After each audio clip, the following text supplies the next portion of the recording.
우리 하나님께서 이 3부 예배에 나온 여러분들 모두에게 큰 평강 주시기 바랍니다. 아멘. 우리 옆에 분들하고 인사할까요? 하나님께서 큰 평강 주시기 바랍니다. 아유, 우리 심대현 집사님 오래간만에 나왔어요. 건강한 모습으로 감사합니다. 고맙습니다. 우리 골로새서 3장 23절 24절 말씀 우리 한번 암송해 볼까요? 무슨 일을 하든지 시작. 무슨 일을 하든지 마음을 다하여 주께 하듯 하고 사람에게 하듯 하지 말라. 이는 기업의 상을 주께 받을 줄 아나니 너희는 주 그리스도를 섬기느니라. 골로새서 3장 23절 24절 말씀. 아멘. 우리가 인생을 살면서 어떤 결정적인 순간에 딱 생각이 막혔을 때 그때 실수를 합니다. 그런데 이왕이면 늘 말씀을 암송하고 묵상하면서 그 순간에 하나님의 말씀이, 주님의 말씀이 생각이 나서 옳은 결정, 바른 선택을 할 수 있는 축복을 주시기를 바랍니다. 베드로가 고넬료와 그의 일가 친지들과 앉은 자리에서 복음을 전할 때 성령님이 이렇게 강림하시는 것을 목도하게 됩니다.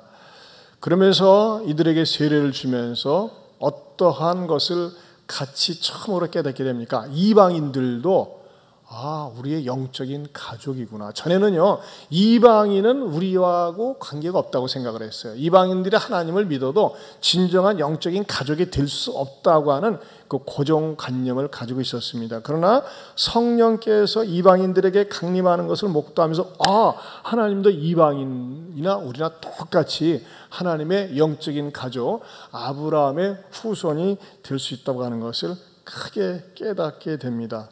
이것은 누구에게 얘기를 하는 겁니까? 그가 초대교회에 본교회에 들어와서 인사를 할 때 할례파들이 어떻게 하여 무할례자에게 방문해서 참 우리의 그 신분을 더럽히느냐는 식으로 그 무할례자들이 공격을 할 때에 베드로가 변증을 하면서 설명하는 내용입니다. 그러면서 오늘 본문에서는요, 그들이 이방인이지만 성령님께서 이렇게 강림하시는 것을 보고 내가 세례를 줬는데 이게 내 자의로 한 게 아닙니다. 내 마음대로 한 것이 아니라 하나님께서 하도록 감동을 주셨는데 내가 누군데 하나님을 맡겠느냐 하면서 아주 강하게 쐐기를 박는 메시지를 전합니다. 그게 어디에 나와 있습니까? 17절입니다. 17절 중반절에서도 보면 그들에게도 주셨으니 내가 누구이기에 하나님을 능히 막겠느냐 그랬어요. 거기다 줄을 주세요. 내가 누구이기에 하나님을 능히 막겠느냐 하더라. 하나님을 막을 수 없다는 것이죠. 이 말씀을 묵상하는 가운데 여기서 이 제목이 유추된 겁니다. 그래서 오늘 설교 제목이 하나님을 막지 말라. 하나님을 막지 말라. 따라서 합시다. 하나님을 막지 말라. 사도행전 강의 184번째가 되겠습니다. 제가 이 설교를 준비하는 가운데 성령님께서 그런 깨달음을 주시더라고요. 우리도 인생을 살면서 하나님을 막을 수가 있구나. 전능하신 하나님을 막을 수가 있어요. 왜 막을 수가 있는 겁니까? 왜 막을 수가 있죠? 하나님께서 우리에게 자유의지를 주셨기 때문에 우리가 막을 수 있는 거예요. 만약에 우리를 기계로 로봇으로 만들어 놓았다면 막을 수가 없어요. 그냥 시키는 대로 해야 돼요. 근데 우리는 자유의지가 있기 때문에 하나님을 거절할 수도 있고 하나님을 막을 수도 있어요. 그런데 하나님을 막을 때 수반되는 것은 고통이 따르는 것이죠. 그러나 하나님의 막지 않을 때는 평안함과 평탄한 길이 있는 것입니다. 그러면서도 우리가 어느 때에 하나님을 막을 수 있을까요? 첫째는요, 육신의 생각 때문에 하나님을 막을 수가 있습니다. 육신의 생각. 여러분, 하나님의 생각이 있어요. 육신의 생각이 있어요. 마귀의 생각이 있어요. 생각이 세 종류가 있는 거예요. 하나님의 생각, 육신의 생각, 마귀의 생각. 지난 시간에 말씀드렸죠? 유다에게는 뭐가 쏙 들어갔다고 해서 마귀가 싹 들어간 거예요. 마귀가 점령하고 있는 거예요. 마귀가 지배하고 있는 거예요. 마귀의 사람이 돼버려가지고서 천추의 한이 되는 일을 유다가 저지른 것 아니겠습니까? 그러나 하나님을 믿으면서 어떤 생각이 들어갈 수 있느냐? 육신의 생각이 지배하면서 신앙생활하면서도 잘못된 방법으로 할 수도 있다는 것입니다. 그걸 누구에게서 보여주느냐? 오늘 이 설교라는 베드로에게도 그런 일이 전에 있었습니다. 예수님께서 제자들을 모아놓고 만찬 석상에서 내가 앞으로 고난을 당하고 십자가에 죽은 다음에 부활할 것이다라고 하는 이 구속사의 말씀을 이렇게 제자들에게 설명을 하십니다. 그때 말이죠, 가슴이 뜨겁고 전율이 일어나고 열받은 친구가 있었어요. 누가? 베드로가. 아니요, 어떻게 해서 예수님에게 저런 일이 일어날 수 있다는 말인가 하면서 말이죠, 예수님에서 예수님! 아닙니다 하면서 항변을 합니다. 그게 어디에 나와 있느냐? 마태복음 16장 22절입니다. 같이 읽어보겠습니다. 베드로가 예수를 붙들고 항변하여 이르되 주여 그리 마옵소서, 이 일이 결코 주께 미치지 아니하리이다. 여기 보세요. 베드로가 예수를 붙들고 뭐 했어요? 항변했다고 그랬어요. 그냥 보통 얘기하는 게 아니에요. 예수님 그렇게 하지 마세요, 재미없습니다. 그게 아니에요. 붙들고 그랬잖아. 예수님 그럴 수가 있습니까? 어떻게 그럴 수가 있습니까? 하면서 말이죠, 막 항변하면서 그리하지 말라고 한 것입니다. 여러분, 이 말은 베드로에게서 왜 이런 말이 나왔을까요? 그거는요, 정말 예수님을 사랑해서 나온 말이에요. 아니, 어떻게 예수님처럼 완전하고 거룩하고 죄를 짓지 않은 분이 고난을 당하고 십자가를 질 수 있다는 말인가? 이건 있을 수가 없는 일이다. 그런 마음으로 정말 충정심에서 나온 말이었습니다. 그야말로 우리 주님을 위하는, 우리 주님을 위해서 나온 말이었다고 하는 것입니다. 진심으로 우국 충정 속에서 나온 그런 말에서 주님은 말렸어요. 그때 주님은 뭐라고 반응을 보이십니까? 굉장히 무섭게 반응을 보이세요. 마태복음 16장 23절 같이 보겠습니다. 시작. 예수께서 돌이키시며 베드로에게 이르시되 사탄아 내 뒤로 물러가라, 너는 나를 넘어지게 하는 자로다. 내가 하나님의 일을 생각하지 아니하고 도리어 사람의 일을 생각하는도다 하시고. 자, 베드로에게 야 네가 모르는 소리 하지 마, 그렇게 말씀하지 않았어요. 사탄아 물러가라 그랬어요. 사탄아 물러가라. 얼마나 끔찍한 이야기입니까? 갑자기 예수님의 제자가 사탄이 되었어요. 그러면서 뭐라고 하신 거예요? 하나님의 일을 생각하지 않고 사람의 일을 생각한다고 그랬어요. 우리 주님이 베드로에게 이렇게 말씀하시는 것은 아주 베드로에게 굉장히 모욕적인 말씀입니다. 그렇지 않아요? 모욕적이면서도 공격적인 말씀입니다. 그렇다면 우리 주님은 왜 이렇게 극단적인 말씀을 하셔야만 했을까요? 그것은 베드로가 예수님의 수제자요 애제자였을지라도 주님이 하시려고 하는 구속사역을 막는 행위는 결코 용납할 수 없었기 때문입니다. 우리 주님이 인류를 위해서 고난을 받고 십자가를 지시고 3일 만에 부활하셔야지만이 구속사역이 완성되는데, 그것을 가로막는 그 행위에 대해서 주님은 절대로 용납할 수 없었고, 아마 그 생각은 네가 비록 나를 위한 생각이지만 사탄이 그것을 원치 않는 것이다. 그래서 사탄아 내기로 물러나라고 예수님께서 엄하게 책망을 하셨던 것입니다. 여러분, 여기서 베드로는요, 불신자가 아니었어요. 베드로는 예수님을 따르는 제자였어요. 근데 제자이면서도 예수님의 구속 사역에 대한 몰 이해를 하고 있다 보니까 주님 십자가 지시면 안 됩니다, 그런 일이 있을 수 없습니다라고 극렬하게 반대했었다고 하는 것입니다. 저는 이 말씀을 이렇게 우리의 신앙생활에 적용하고 싶습니다. 여러분들 가운데 주일마다 교회를 나오면서 그냥 종교인으로 나오는 분들이 의외로 있습니다. 일주일에 한 번씩 나와서 좋은 말 들어야지, 그래도 예배 드리고 나오면 마음이 편안하니까 이런 마음으로 오는 분들이 있어요. 그런데 여러분들 가운데서 그런 분 계십니까? 정말 예수 그리스도를 구세주와 하나님으로 믿고 고백하지 않고 그냥 수없이 많은 종교 교주 가운데 하나로 알고 있는 분들이라면 여러분들은 종교인의 길을 걷고 있는 것이지 참다운 신앙의 길을 걷고 있는 것은 아닙니다. 제가 지난 주간에 참 굉장히 충격적인 일을 하나 경험했습니다. 우리 교회 어느 집사님이 이제 그 동업을 하는데 예배를 드려달래요. 그래서 제가 드려드려야죠. 그래서 갔는데 동업을 하는 상대방 분이 이제 자기 사회적인 이게 선배예요. 근데 참 그런 분이 드물어요. 그분이 그쪽에서 제법 큰 가게를 하는데 자기 주변에 이제 교회가 있어요. 그럼 교회가 이제 어려우면은요 항상 물질적으로 열심히 섬기는 거예요. 그럼 행사 있으면 섬기고. 여러분, 이거 보통 어려운 게 아니에요. 사람들이 돈 있고 부자 있으면 더 인생은 깍정인데 항상 교회에 어려움이 있으면 기꺼이 가서 헌금도 하고 물질로 섬기고 그래요. 그런데 교회는 안 다녀. 그러니까 목사님이 고마우면서도 미안하잖아요. 그래서 자꾸 권면했대요. 이왕이면은 교회 안에 들어오셔서 신앙생활도 좀 같이 하시면 어떨까요? 그렇게 권면을 했더니 이분이 아닙니다. 나 아직 때가 안 됐습니다. 때가 안 됐고 아직 마음이 내키지 않습니다. 그래서 사양을 했고 바로 그런 상태라는 겁니다. 그래서 목사님 오셔서 잘 권면해 주셔가지고 이왕이면은 신앙생활을 잘 할 수 있도록 이렇게 말씀해 달라는 거예요. 알았습니다. 그러면서 제가 예배를 드리면서 그랬어요. 참 이 동업처럼 어려운 게 없습니다. 그러나 두 분이 이렇게 마음이 맞아가지고 동업한다는 거 정말 축복을 합니다.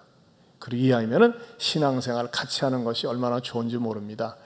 혹시 우리 이쪽 사장님께서는 신앙생활을 하십니까? 했더니 역시 그런 얘기를 해요. 내가 교회 어려울 때는 많이 이렇게 돕고 섬기지만 교회는 나가지 않고 앞으로 나가겠다고. 꼭 나가셔야죠. 우리 예안교회 나오라는 게 아니라 그 섬기시는 교회를 꼭 나가시기 바랍니다. 그러면서 제가 그렇게 질문했어요. 혹시 사장님께서는 그런 일은 없겠지만은 오늘 밤에 영혼을 불러 가신다면 천국에 갈 확신이 있으십니까? 없죠. 그러세요. 지금 사업을 시작하는 마당이니까는 제가 말씀을 드리고 싶습니다. 우리 인생에 있어서 특별히 그리스도인들에게 있어서 최고의 축복은 무엇일까요? 그것은 바로 하나님을 잘 믿는 것입니다. 근데 하나님을 잘 믿기 위한 전제가 있습니다. 그것은 내가 구원받아야 됩니다. 어떻게? 본인께서는 죄인임을 인정할 수 있습니까? 죄인이죠. 이 세상에 죄 안 진 사람이 어디 있어요? 그렇죠. 근데요, 우리가 그 죄를 그대로 가지고 살다가는 하나님 앞에 심판을 받고 지옥불에 던짐을 받습니다. 이 세상에 지옥 가기 원하는 사람이 어디 있습니까? 지옥과 감옥의 공통점이 있습니다. 그것은 전부 타의에 의해서 갑니다. 감옥이요, 박근혜, 이명박 전 대통령 그들이 가고 싶어서 갔겠습니까? 나라의 국법을 어기니까 가게 됐어요. 마찬가지로 우리가 이 땅에 살면서 하나님께 죄를 지면 나는 가기 싫어도 하나님이 지옥 불에 던져놓습니다. 어떠했을 때요? 이 땅에 살면서 죄의 문제가 해결되지 않았을 때 심판받고 지옥 갑니다. 제가 말씀드린 게 이해가 되십니까? 이해가 된대요. 그렇다면 이 예수님이 나를 죄로부터 구원해 주실 수 있는 하나님의 아들로 믿고 받아들이시겠습니까? 싫대요. 아직은 원치 않는데요. 그러세요. 아직 원치 않고 싫다는데 제가 어떡하겠어요? 이건 절대 강요가 있어서는 안 되는 거거든요. 그래서 제가 이제 알았습니다. 기회가 되어지면 제가 계속 기도할 테니까는 믿으시죠 하면서 이제 꺼내놓은 과실, 역시 과일 떡 잔뜩 끄집어내지 않았어요. 저는 많이 먹지도 못하는데. 그래서 어쨌든 감사하다고 떡은 싸가지고 샤론에 갖다 주고 그렇게 했습니다. 제가 그분에게 이렇게 복음을 전하고 그 다음에 식사로 헤어져서 왔습니다. 근데 그 이튿날 우리 위에 집사님한테 긴급 문자가 왔어요. 목사님, 세상에 목사님 왔다 간 다음에 그분이 말이죠, 너무 스트레스를 받아가지고 막 식사도 못하고 잠도 못하고 우울증에 걸렸다는 거예요. 뭐 때문에요? 예수 안 믿으면 지옥 가고 지옥불에 떨어진다는 그 말 때문에 너무 스트레스를 받아가지고 우울증에 받았대요. 우울증이 생겼대요. 저는 지금까지 수없이 많은 분들에게 전도를 했는데 이렇게 반응을 보인 분은 생전 처음 봅니다. 여러분, 대부분 사람들은요 안 믿어요. 안 믿거나 무시해요. 근데 이분은 뭐예요? 받아들인 거예요. 아니야, 받아들이면 되는데 뭘 받아들인 거예요? 예수님을 영접하지 않으면, 예수님을 구세주로 받아들이지 않으면 심판받고 영원한 지옥불에 떨어진다? 나는 그곳에 가서는 안 되는데, 그런데도 본인은 받아들이지 않는 게 안타까운 마음. 아까도 그분이 2부에 오셨어요. 지금 아직도 그런 상태예요. 알았어요. 영적인 싸움이 대단합니다.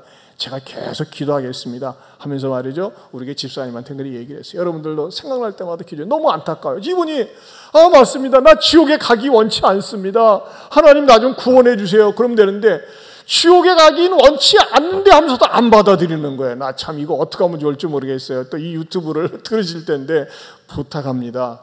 어렵지 않습니다. 복잡하지 않습니다. 한번 따라서 합시다. 하나님 아버지, 내가 죄인입니다. 나를 구원해 주세요. 예수님이 나의 죄를 위해 십자가에 죽으셨음을 믿습니다. 여러분 이렇게 고백하고 믿고 따르면요, 하나님이 절대 지옥에 보내지 않습니다. 아멘입니까? 혹시 유튜브를 들으신다면요, 이걸 믿고 따라 하시면서 스트레스, 우울증에서 벗어나고 하나님께서 주시는 천국 평안을 맛볼 수 있기를 축원합니다. 저나 여러분 마찬가지예요. 근데 이분은 왜 받아들이지 못하는 거죠? 자기 의가 강해서 그래요. 하나님보다 내가 강한 분들은 안 받아들입니다. 여러분 부탁합니다. 정말 이 땅에 살면서 하나님의 일을 막을 수가 있는데 어떤 게 막는다고요? 절대 복음을 받아들이지 않는 거예요. 내 의를 내세우는 거예요. 이것은 바로 하나님의 일을 막는 일입니다. 하나님의 일을 막지 마시고 이 복음을 받아들일 수 있기를 축원합니다. 두 번째는요, 어떤 게 하나님의 영광을 막느냐? 자기 영광 때문에 막을 수 있어요. 자기 영광 때문에 하나님을 막을 수 있다는 것입니다. 여러분, 사람이 일반적으로 권력이 주어지거나 특별히 종교인들 가운데서 어떤 특별한 권능을 해가지고 막 치유의 은사가 있고 사람들한테 인기가 있으면요, 이단 교주가 되고, 그리고 마침내는 패가 망신하는 일들이 주변에서 종종 많이 봅니다. 대표적인 케이스가 신천지 이만희 같은 경우가 아니겠습니까? 여러분, 베드로는 말이죠, 그 초대교회에서 가장 존귀하게 쓰임받은 지도자였습니다. 베드로는 그렇게 존귀하게 쓰임받았는데 어느 정도였느냐? 거의 예수님 수준이었어요. 어떻게 보면요, 양적으로 보면 예수님보다 더 많이 쓰임받았어요. 예수님은요, 예수님이 집회를 하시면서 배고픈 사람들에게 보리떡 5개에 물고기 2마리 가지고 5,000명 이상을 먹이신 적은 있어요. 그러나 베드로는요, 5,000명, 3,000명을 회심시키고 결단하고 세례받기까지 했어요. 양적인 면에서는 베드로의 사역이 훨씬 탁월한 부분이 많이 있습니다. 베드로도요, 예수님처럼요, 많은 병자들을 고치고 귀신들을 내쫓고 심지어는 이미 죽어서 시체가 되어가지고 다락방에다가 옮겨놓았던 다비다를 살리기까지 하지 않았습니까? 여러분, 베드로의 능력이 어느 정도인 줄 아세요? 저는 감히 흉내도 못 냅니다. 사도행전 5장 15절에서 16절입니다. 같이 한번 읽어보겠습니다.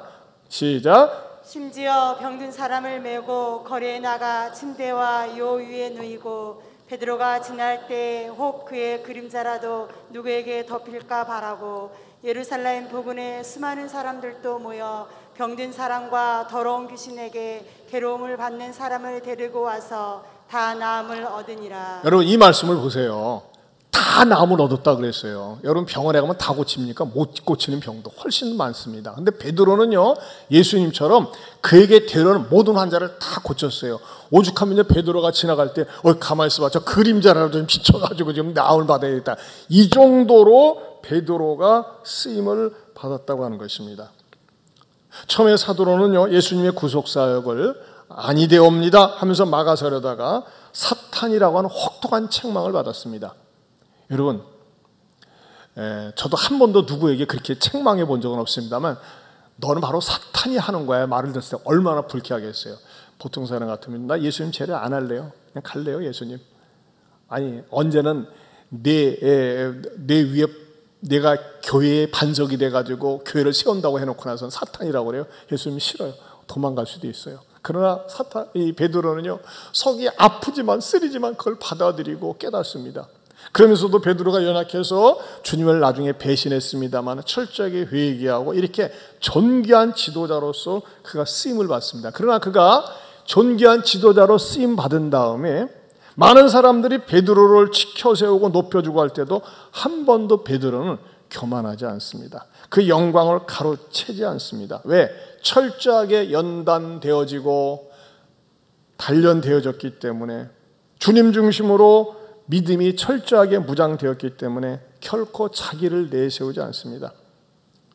40년 된 안증병자를 그 수십 년 동안 사람들이 지켜보고 나서 그가 다리에 힘을 얻고 일어서서 막 칭찬하고 그럴 때 사람들이요, 주목을 했습니다. 여러분 요즘도 정치인들 어떤 사람이 뭐라면 계속 주목하지 않습니까? 마찬가지로 베드로가 또 주목의 대상이 되었어요.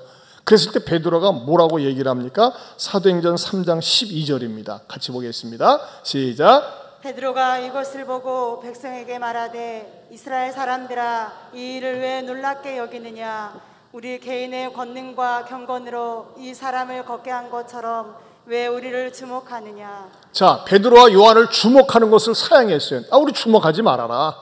우리는 주님의 그냥 도구에 불과할 뿐이다 하면서 말이죠. 베드로는 자기가 영광을 받는 것, 자기가 찬양받는 것을 절대 용납하지 않았다고 하는 것입니다. 사실 베드로는요, 초대교회에서 칭찬과 영광을 받음직한 그런 위치에 있었다니까요. 그러나 그는 절대 주님의 자리를 탐내지 않고 자기가 높임 받는 것을 용납하지 않았습니다. 사실 베드로가 고넬료의 집안을 방문했을 때 기상천외한 일이 일어났었어요. 그게 뭐죠? 고넬료가 벌떡 일어나서 베드로에게 가서 45도 각도로 절을 했습니까? 아닙니다. 납작 엎드려서 발밑에 절을 했다고 그랬어요. 발밑에 엎드려 절했다고 그랬어요. 그랬을 때 베드로가 뭐라고 그랬어요? 일어서라 나도 사람이다 라고 하면서 사양을 했습니다. 근데 참 재미있는 것은요, 고넬료는 식민지의 고급 장교였지 않습니까? 베드로는 피지배 민족의 어부 출신 그냥 영적인 지도자입니다. 그러면요, 베드로가 본부 예루살렘 교회에 와서 주변에서 있을 수 없는 기상천외한 이 사건, 고넬료가 어떻게 보면요, 발 앞에 엎드려 기도한 사건은 현상적으로 볼 때는 복음을 듣고 회심한 사건보다 더 놀라운 사건이에요. 기절초풍할 사건인데 베드로는 그 사건에 대해서는 일체 언급을 하지 않았습니다. 11장에서는 어떤 내용이 나옵니까? 그 할례파들이 베드로가 못 들어 말이지 무할레제의 집에 들어가서 기거하며 숙식을 했느냐 비난할 때 계속 하나님께서 환상 가운데 나를 보여주셔가지고 이루어져로 쭉 설명을 하지만은요, 요건 쏙 빼버립니다. 무엇을 쏙 뺍니까? 세상에 고넬료가 내게 와서 절을 했다니까. 여러분, 이 사건은요 굉장히 중요한 사건이었어요. 보세요. 사람들은 이 공명심, 명예, 다른 사람이 나를 극존칭을 하고 높여주는 거 얼마나 폼잡고 내세우기 좋아한다고요. 아니, 얼마 전에도 저 법무부 차관이 말이죠, 그 아프간 그 사람들이 와가지고서 국가공무원 인재개발원에서 브리핑을 할 때 수행비서가 우산을 가지고 이렇게 무릎 꿇고 하는 것 때문에 한동안 난리치고 한때 신문에 도배되지 않았습니까? 여러분, 베드로가 앞에 고넬료 장교가 바짝 바닥에 발밑에 엎드려 절했다고 하는 것은 결코 심상한 사건이 아니라고 하는 것입니다. 그러나 베드로는 아무렇지도 않은 사건으로 치부해 뿌리고 심지어는 보고조차 하지 않았습니다. 그런 일이 없었던 것처럼요, 그 마음에는 무엇이 있는 것입니까? 오직 모든 영광과 찬송은 하나님이 받으셔야 한다고 하는 하나님 중심주의가 그 마음속에 깔려 있었다고 하는 것입니다. 그렇다면 사랑하는 성도 여러분, 저는요, 저와 여러분에게도 이 은혜를 늘 주셨으면 좋겠어요. 내가 성공하고 내가 출세하고 내가 잘 나가고 내가 유명해졌을 때 내 이름을 드러내고 나를 자랑하는 것이 아니라 하나님의 영광을 드러내고 하나님의 이름을 높일 수 있는 저와 여러분들이 될 수 있기를 축원합니다. 제가요 2019년 2월경에 우리 교회 갱신협의회 모임이 있어가지고 이제 그 동숭동 대학로 주변을 이렇게 산책하는 일이 있었습니다. 참 오래간만에 동숭동 대학로를 갔습니다. 거기 보면 이게 문화단지 아닙니까? 근데 어느 한 곳을 이렇게 쭉 지나가다가 어느 간판, 베이커리 간판을 보고 충격을 받았어요. 감동을 받았어요. 아니 세상에 저기 말이지 동숭로 대학로에 이런 간판을 갖고 가게를 하고 있다니 하면서 감동을 받았어요. 그 현장이 어디냐? 바로 여기였어요. 가식방이에요. 여러분, 하나님 GOD라고 하는 가식방. 아니, 어떻게 하나님의 이름을 간판으로 저렇게 딱 내세우는가? 어휴, 얼마나 믿음이 좋으면 하나님을 내세우는가? 가슴이 뭉클하더라고요. 저는 아무튼 감동을 잘 받아요. 이게 2019년 2월 달에 사진을 찍고 언제 써먹을까 기대하고 있었는데 오늘 써먹습니다. 보관하고 있다가 이거 한참 찾았어요. 내가 찍고 이 양반 이게 지금 활용을 해야 되는데 감동이 돼가지고 저녁 먹고 산책을 했는데 배가 부르지만은 일단 갓식당 하나님 식빵이라고 하니까는 어떤 곳이냐고 딱 들어가 봤더니 또 이렇게 메뉴표에 이렇게 되어 있는 거예요. 뭐라냐면 갓식당, 갓군, 천연 발효, 종, 수제 토핑 식빵. 좀 느낌이 좀 이상한 거예요. 그래서 제가 들어가서 혹시 사장님 계시냐고. 왜요? 제가 이 간판 보고 감동을 받았는데 하나님을 이렇게 간판으로 내거는 제가 식빵집 처음 봅니다. 했더니 사장님은 교회 안 다니시는데요? 띵! 그래서 그 이제 판매하는 알바하는 분한테 그러면 자매님은 다니세요? 네, 저는 다니세요. 그런데 왜 제가 이제 멍청해서 그런 것 같아요?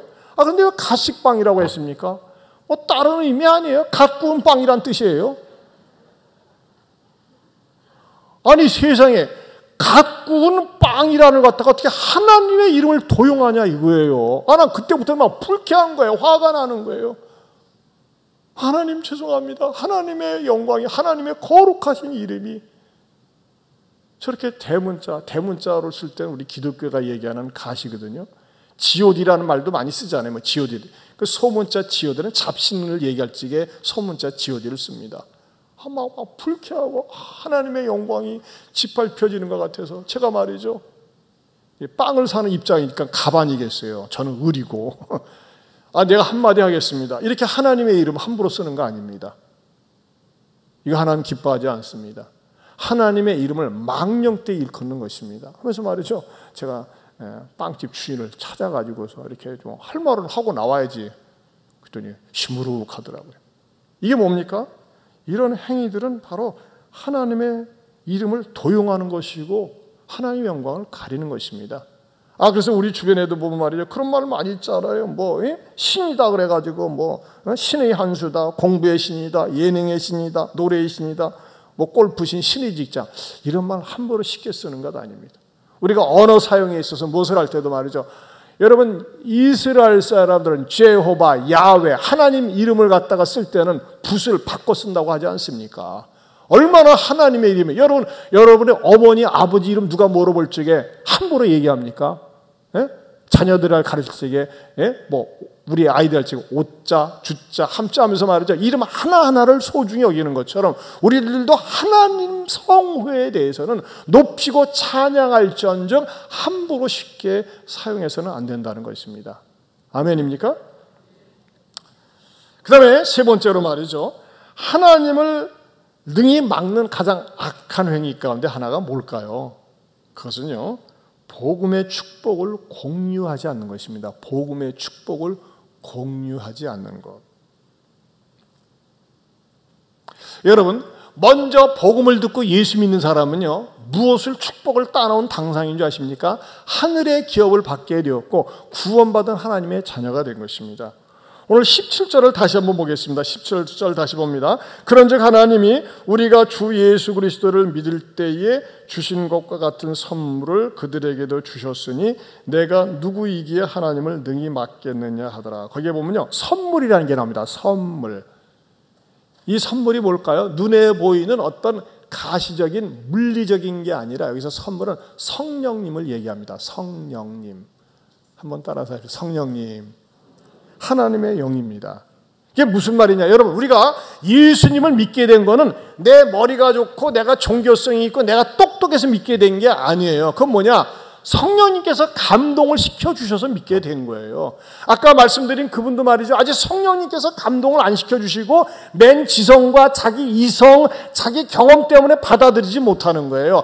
지옥이라는 게 실체가 있긴 있는 것 같은데 가기는 싫은데 받아들이지 않는 게 뭐예요? 아직 마음에 감동이 되질 않아서 그래요. 성령님이 역사하지 않아서 그래요. 근데 이 베드로가 무엇을 얘기하는 겁니까? 이 이방인 고넬료의 집에 와서 복음을 전하고 있는데 성령님께서 이렇게 강림을 하시는 거예요. 근데 베드로는 어떤 그동안의 편견을 가지고 있었습니까? 이 성령님의 강림, 인격적인 성령님께서 감동시켜 주시는 것은 유대인에게만 국한되어 있었다고 하는 고정관념을 가지고 있었었죠.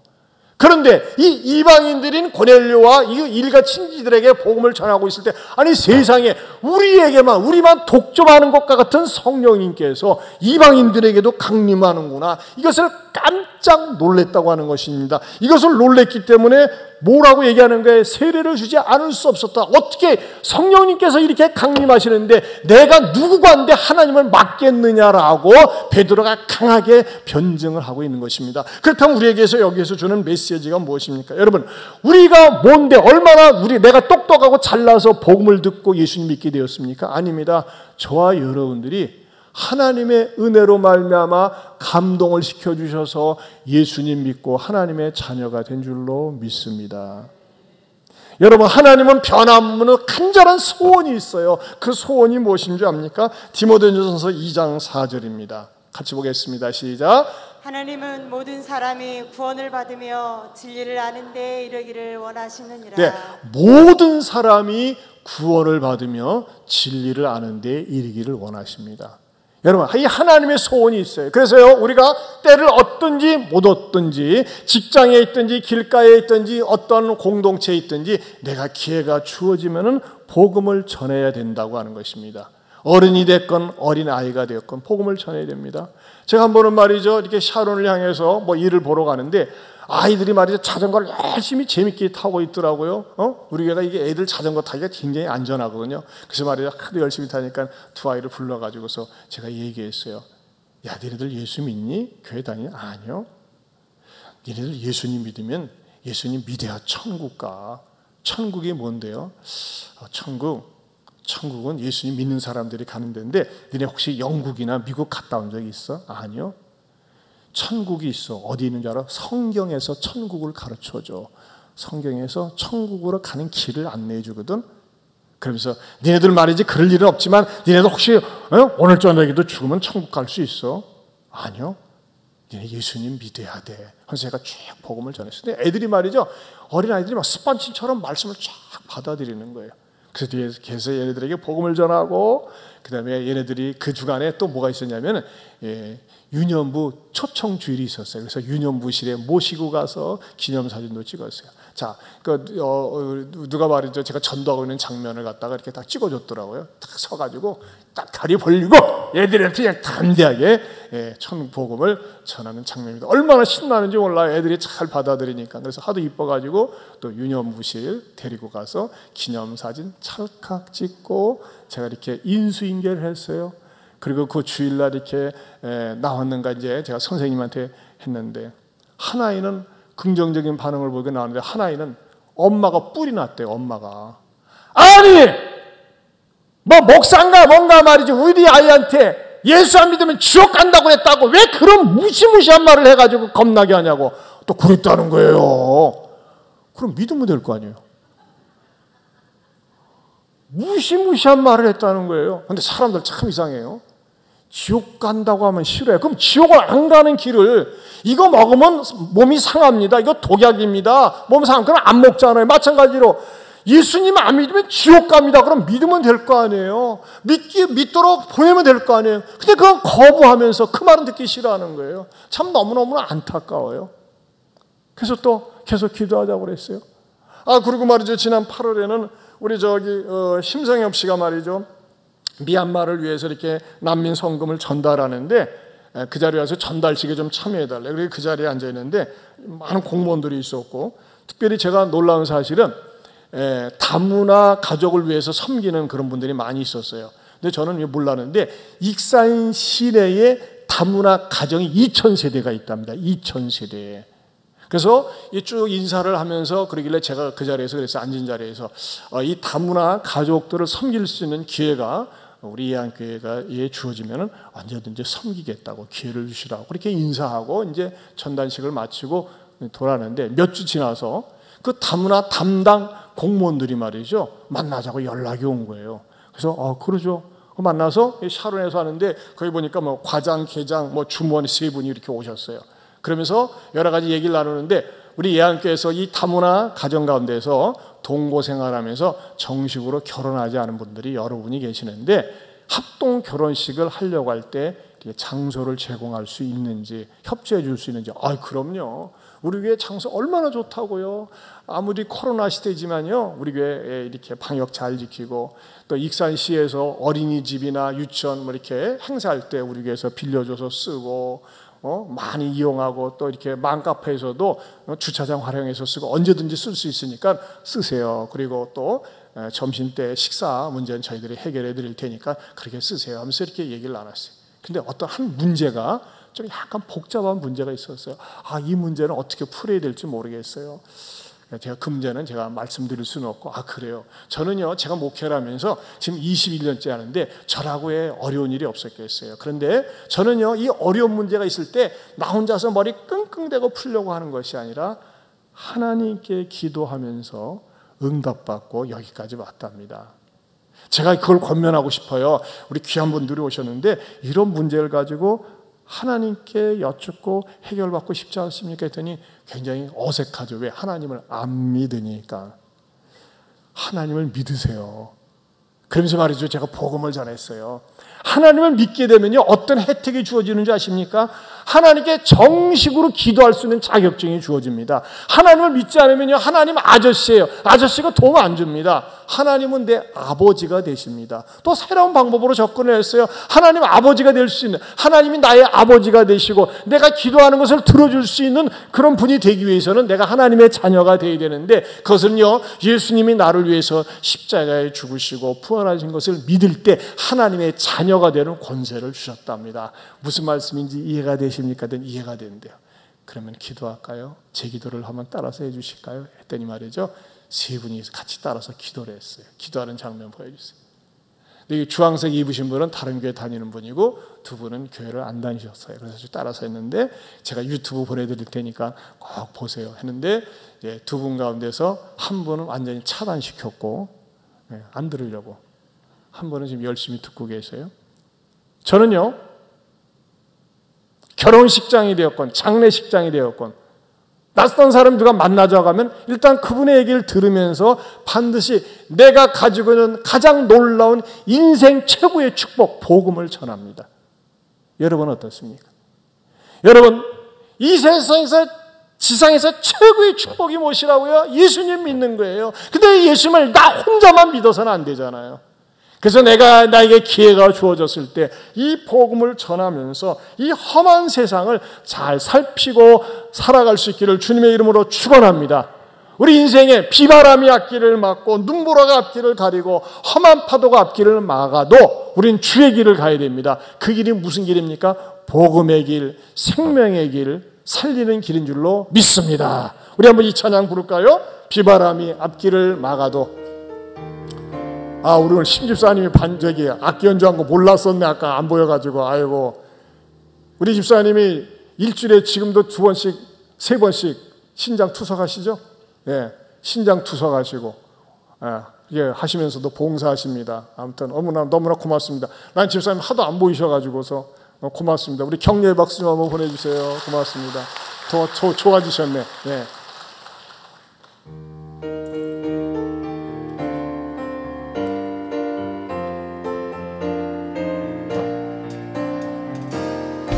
비바람이 앞길을 막아도 나는 가리, 주의 길을 가리. 눈보라가 앞길을 가려도 난 가리, 주의 길을 가리. 이 길은 영광의 길, 이 길은 승리의 길. 나를 구원하신 주님이 십자가 지고 가신 길, 나는 가리라, 주의 길을 가리라.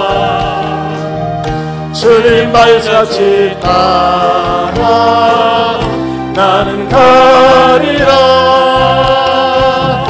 나는 가리라, 주의 길을 가리라. 주님 발자취 따라 나는 가리라. 험한 파도 앞길을 막아도 나는